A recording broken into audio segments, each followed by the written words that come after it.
The British occupation to follow would be bittersweet. They would both help and harm the Egyptian way of life.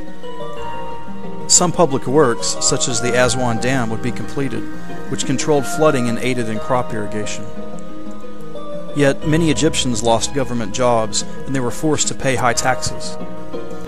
They occupied Egypt for many years until Great Britain, amid protests and uprisings, was forced to declare Egypt's independence in 1922.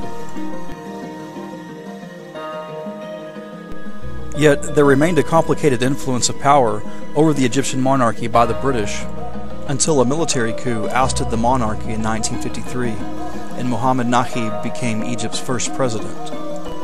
Egypt became completely independent of Great Britain in 1956 under President Gamal Abdel Nasser, as the Suez Canal was nationalized. It was under the third president, Anwar Sadat, that Egypt would first have relations with the United States. In the 1970s, the U.S. was still in a Cold War with the USSR. In 1972, Sadat had taken the side of the U.S. and expelled all Soviet advisors from Egypt.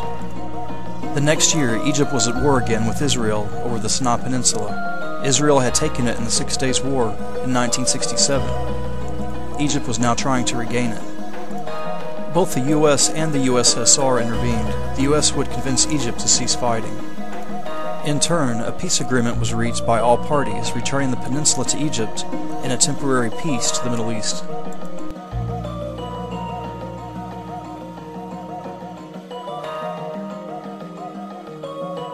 Since 1953, Egypt has been ruled as a democratic republic, yet many contend it is a democracy only in name. The current president, Hosni Mubarak, has been president since 1981, often running in elections unopposed.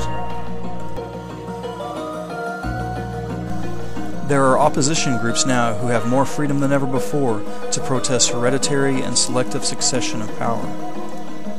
Two of these groups are the Tomorrow Party and the Egyptian Movement for Change. Many people on the street, both Muslim and Christian, conservative and liberal, feel that change toward a more democratically elected leader is inevitable.